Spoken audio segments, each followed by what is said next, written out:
चतुर खरगोश और शेर। पंचतंत्र की कहानी। किसी घने वन में एक बहुत बड़ा शेर रहता था।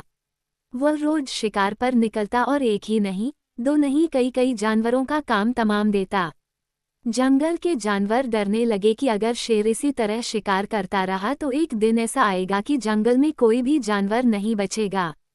सारे जंगल में सनसनी फैल गई। शेर को रोकने के लिए कोई न कोई उपाय करना जरूरी था। एक दिन जंगल के सारे जानवर इकट्ठा हुए और इस प्रश्न पर विचार करने लगे। अंत में उन्होंने तय किया कि वे सब शेर के पास जाकर उनसे इस बारे में बात करें। दूसरे दिन जानवरों के एक दल शेर के पास पहुंचा। उनके अपनी ओर आते देख शेर घबरा गया और उसने गरजकर पूछा, क्या बात है? तुम सब यहाँ क्यों आ रहे हो? जानवर दल के नेता ने कहा, महाराज, हम आपके पास निवेदन करने आए हैं। आप राजा हैं और हम आपकी प्रजा। जब आप शिकार करने निकलते हैं तो बहुत जानवर मार डालते हैं। आप सबको खा भी नहीं पाते। इस तरह से हमारी संख्या कम होती जा रही है। अगर ऐसा ही होता रहा तो कुछ ही दिनों में जंगल में आपके सिवाय और कोई भी नहीं बचेगा।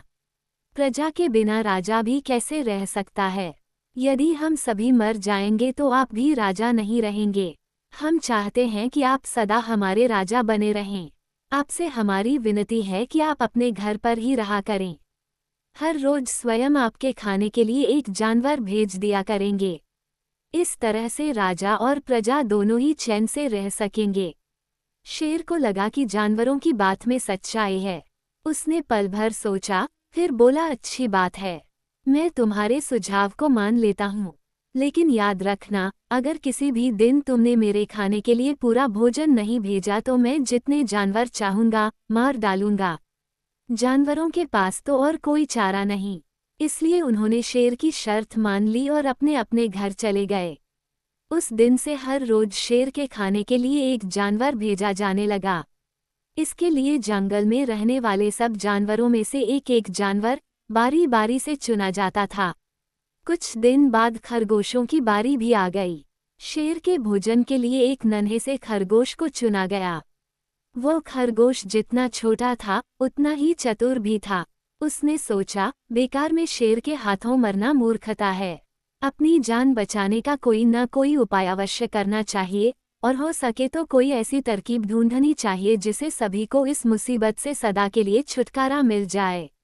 आखिर उसने एक तरकीब सोची निकाली। खरगोश धीरे धीरे आराम से शेर के घर की ओर चल पड़ा। जब वह शेर के पास पहुंचा तो बहुत देर हो चुकी थी। भूख के मारे शेर का बुरा हाल हो रहा था।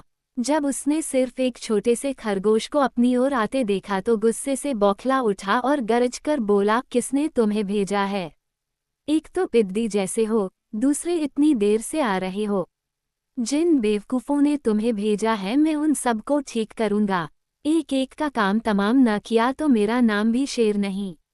नन्हे खरगोश ने आदर से जमीन तक झुककर, महाराज, अगर आप कृपा करके मेरी बात सुन लें तो मुझे या और जानवरों को दोष नहीं देंगे। वे तो जानते थे कि एक छोटा सा खरगोश आपके भोजन के लिए पूरा नहीं पड़ेगा, इसलिए उन्होंने 6 खरगोश भेजे थे। लेकिन रास्ते में हमें एक और शेर मिल गया। उसने 5 खरगोशों को मारकर खा लिया। ये सुनते ही शेर दहाड़कर बोला, क्या कहा? दूसरा शेर? कौन है वह? तुमने उसे कहाँ देखा? महाराज, वह तो बहुत ही बड़ा शेर है, खरगोश ने कहा। वह जमीन के अंदर बनी एक बड़ी गुफा में से निकला था। वह तो मुझे ही मारने जा रहा था, पर मैंने उससे कहा, सरकार, आपको पता नहीं कि आपने क्या अंधेर कर दिया है। हम सब अपने महाराज के भोजन के लिए जा रहे थे, लेकिन आपने उनका सारा खाना खा लिया है। हमारे महाराज ऐसी बातें सहन नहीं करेंगे। वे जरूर ही यहाँ आकर आपको मार डालेंगे। इस पर उसने पूछा, कौन है तुम्हारा राजा? मैंने जवाब दिया, हमारा राजा जंगल का सबसे बड़ा शेर है। महाराज, मेरे ऐसा कहते ही वो गुस्से से लाल पीला होकर बोला, बेवकूफ, इस जंगल का राजा सिर्फ मैं हूँ। यहाँ सब जानवर मेरी प्रजा हैं। मैं उनके साथ जैसा चाहूँ वैसा कर सकता हूँ। जिस मूर्ख को तुम अपना राजा कहते हो उस चोर को मेरे सामने हाजिर करो। मैं उसे बताऊंगा कि असली राजा कौन है। महाराज, इतना कहकर उस शेर ने आपको लिवाने के लिए मुझे यहाँ भेज दिया। खरगोश की बात सुनकर शेर को बड़ा गुस्सा आया और वह बार बार गरजने लगा। उसकी भयानक गरज से सारा जंगल दहलने लगा। मुझे फौरन उस मूर्ख का पता बताओ, शेर ने दहाड़कर कहा। जब तक मैं उसे जान से न मार दूंगा मुझे चैन नहीं मिलेगा। बहुत अच्छा महाराज, खरगोश ने कहा, मौत ही उस दुष्ट की सजा है। अगर मैं और बड़ा और मजबूत होता तो मैं खुद ही उसके टुकड़े टुकड़े कर देता। चलो, रास्ता दिखाओ, शेर ने कहा। फौरन बताओ किधर चलना है। इधर आइए महाराज, इधर। खरगोश रास्ता दिखाते हुआ शेर को एक कुएं के पास ले गया और बोला, महाराज, वह दुष्ट शेर जमीन के नीचे किले में रहता है। जरा सावधान रहिएगा, किले में छुपा दुश्मन खतरनाक होता है। मैं उससे निपट लूंगा। शेर ने कहा, तुम ये बताओ कि वह है कहाँ? पहले जब मैंने उसे देखा था तब तो वह यहीं बाहर खड़ा था। लगता है आपको आता देखकर वह किले में घुस गया। आइए मैं आपको दिखाता हूँ। खरगोश ने कुएं के नजदीक आकर शेर से अंदर झांकने के लिए कहा। शेर ने कुएं के अंदर झांका तो उसे कुएं के पानी में अपनी परछाई दिखाई दी। परछाई को देखकर शेर जोर से दहाड़ा। कुएं के अंदर से आती हुई अपने ही दहाड़ने की गूंज सुनकर उसने समझा कि दूसरा शेर भी दहाड़ रहा है।